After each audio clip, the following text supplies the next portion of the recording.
Saygısızlıkla yüzleşmek hayatın kaçınılmaz bir parçasıdır ve çoğu zaman hayal kırıklığı ve öfkeye yol açar. Peki ya bu zorlukların üstesinden Stoacılığın kalıcı bilgeliğini kullanarak gelebilseydik? Bu felsefe, zor durumları soğukkanlılıkla ele almak için zamansız stratejiler sunar. Son videomuzda saygısızlığı yönetmek için etkili yollar sağlayan 7 temel Stoacı ilkeyi inceliyoruz.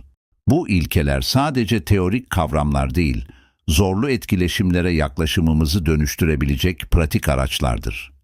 Stoacılık bize sadece dayanmayı değil, aynı zamanda bu tür durumları anlamayı ve bunların üstesinden gelmeyi öğreterek içsel gücü ve dayanıklılığı geliştirir. Stoacı filozof Epiktetus'un bir zamanlar dediği gibi, "Önemli olan başınıza ne geldiği değil, ona nasıl tepki verdiğinizdir." Bu yolculuğa bizimle birlikte çıkın ve videomuz boyunca bu değerli ilkeleri detaylıca ele alırken sizi hem düşündürmeye hem de kişisel güçlenmenize katkıda bulunmaya davet ediyoruz.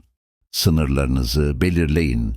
Stoacılık, özellikle saygısızlık ve adaletsizlikle karşılaşıldığında bir kaya gibi sarsılmaz olma fikrini savunur.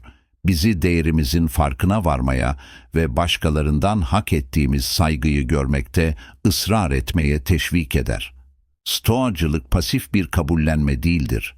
Neyi kontrol edebileceğinizi bilmek ve neyi kontrol edemeyeceğinizi zarif bir şekilde bırakmakla ilgilidir. Saygısızlıkla karşılaşıldığında, Stoacılık pasifliğe veya agresif misillemeye karşı tavsiyede bulunur. Bunun yerine hem sakin hem de iddialı bir yanıtı savunur. Sınırlarınızı net bir şekilde ifade etme, yanlış davranışa işaret etme ve gelecekteki etkileşimler için beklentiler belirleme hakkına sahipsiniz.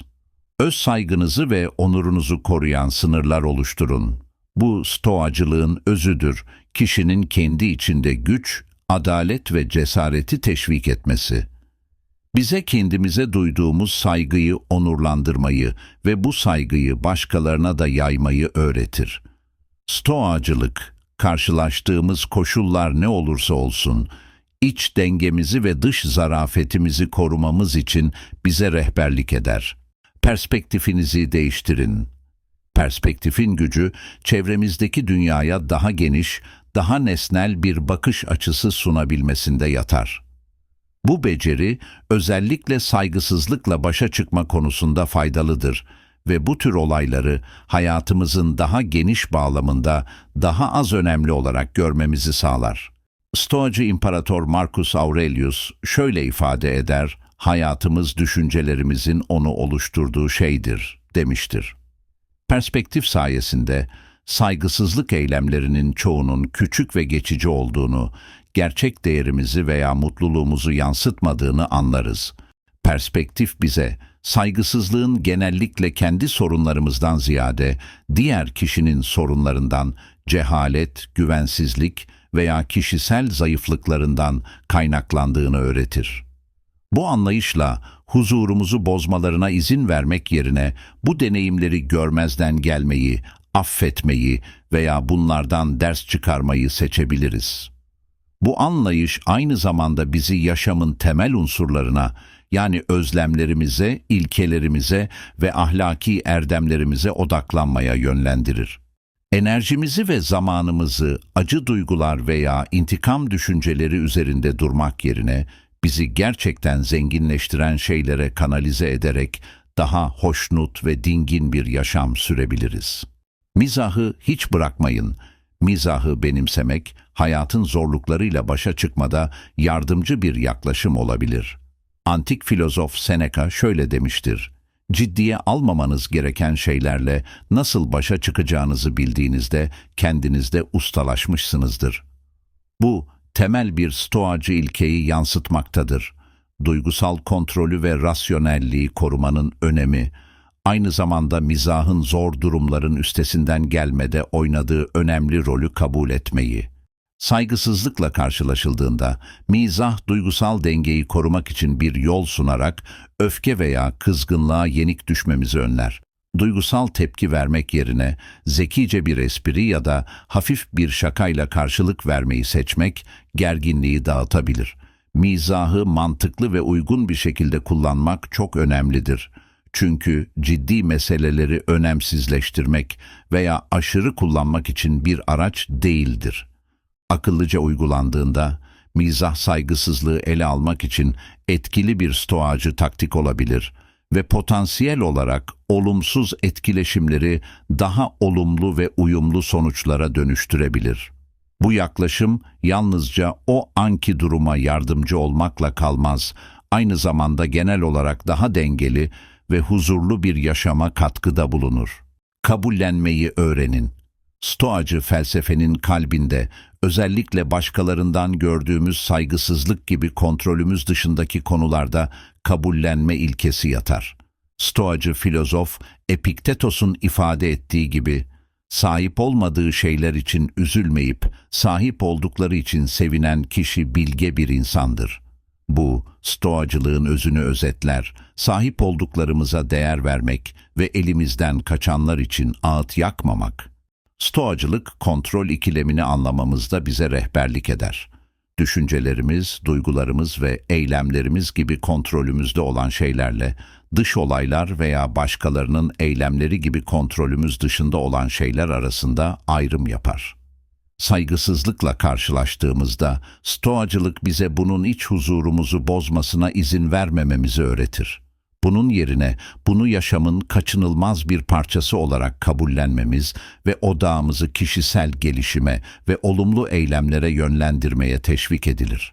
Saygısızlığı stoacı bir zihniyetle kabul ederek kendimizi gereksiz öfke, hüsran veya acı duygularından koruruz. Bu yaklaşım aynı zamanda öğrenme ve kişisel gelişim için fırsatlar yaratarak saygısızlığı daha akılcı ve sakin bir şekilde ele almamızı sağlar. Sakin kalmayı öğrenin. Stoacılık bize rahatsızlığımızın dış olayların kendisinden değil, bu olaylara ilişkin algılarımızdan ve düşüncelerimizden kaynaklandığını öğretir. Epiktetos özetle şöyle der: İnsanlar olaylardan değil, onlara bakış açılarından rahatsız olurlar. Bu felsefe, saygısızlığın kendi başına ne zararlı ne de saldırgan olduğunu ima eder. Daha ziyade incinme veya öfke duygularını harekete geçiren bizim kişisel yorumumuz ve buna verdiğimiz tepkidir. Saygısızlıkla karşılaşıldığında bu tür davranışların bizden kaynaklanmadığını, karşımızdaki bireyin kişisel zihniyetinden ve sorunlarından kaynaklandığının bilincinde olmak çok önemlidir. Bu anlayış, soğukkanlılığımızı korumamızı ve başka bir kişinin saygısızlığının duygularımızı etkilemesine izin vermememizi sağlar. Bu stoacı dersi içselleştirerek, başkalarının bize karşı nasıl davrandığından bağımsız olarak iç huzur ve duygusal istikrarımızı geliştirebiliriz. Böylece hayatın zorluklarını dingin ve dengeli bir zihniyetle aşabiliriz. Kendi benliğinizi yansıtın. Kendi üzerine düşünme ve kendini inceleme, stoacılıkta çok önemli uygulamalardır. Stoacılar düşüncelerimizin kalitesinin yaşam kalitemizi derinden etkilediğine inanmışlardır. Sürekli kendini geliştirmeyi ve iç gözlemi vurgulamışlardır. Marcus Aurelius bu düşünceyi yineleyerek, hayatınızın mutluluğu düşüncelerinizin kalitesine bağlıdır demiştir. Saygısızlık durumlarında kendi benliğiniz üzerine düşünmek çok önemlidir.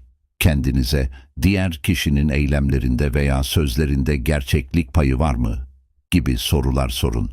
Bu duruma herhangi bir şekilde katkıda bulundum mu ve değerlerim ve karakterimle uyumlu bir şekilde nasıl karşılık verebilirim gibi sorular sormak hem durum hem de buna verdiğiniz tepki hakkında daha derin bir içgörü kazanmanıza yardımcı olur. Bu kendini yansıtma süreci, olayı ve olaydaki rolünüzü netlik ve objektiflikle görmenizi sağlar. Bu uygulamaya katılarak her deneyimden bir şeyler öğrenir, kişisel gelişiminizi destekler ve bilgelik kazanırsınız. Bu stoacı uygulama sayesinde kişisel gelişim ve duygusal olgunluk için yaşam boyu sürecek bir iç gözlem alışkanlığı geliştirmenizi sağlarsınız. Başkalarını anlamaya çalışın. Epiktetos gibi filozoflar tarafından öğretildiği şekliyle, Stoacılık, iyiliği dış koşullardan ziyade kendi içinde bulmayı vurgular. İyiyi dışarıda aramayın, onu kendi içinizde arayın diye vurgularlar. Bu felsefe, insanlığın birbirine bağlılığını anlamada, etkileşimlerimizi geliştirmede ve kişisel gelişimi teşvik etmede empatinin öneminin altını çizer. Saygısızlıkla karşılaştığımızda stoacılık bizi empati kurmaya teşvik eder ve durumu diğer kişinin bakış açısından görmeye çağırır. Empati, diğer kişinin saygısız davranışının kişisel bir saldırı olmayıp, kendi güvensizliklerinden, korkularından veya farkındalık eksikliğinden kaynaklanabileceği ihtimalini göz önünde bulundurmamızı sağlar. Bu anlayış, onlara karşı şefkat geliştirmemize yardımcı olur ve davranışlarına karşı olumsuz tepkilerimizi azaltır.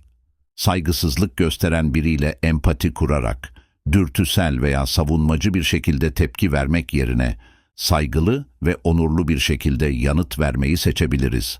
Empati yoluyla karşımızdaki kişinin duygularını anlayabilir, böylece nezaketle karşılık verebilir ve soğukkanlılığımızı koruyabiliriz. Bu yaklaşım sadece çatışmanın büyümesini önlemekle kalmaz.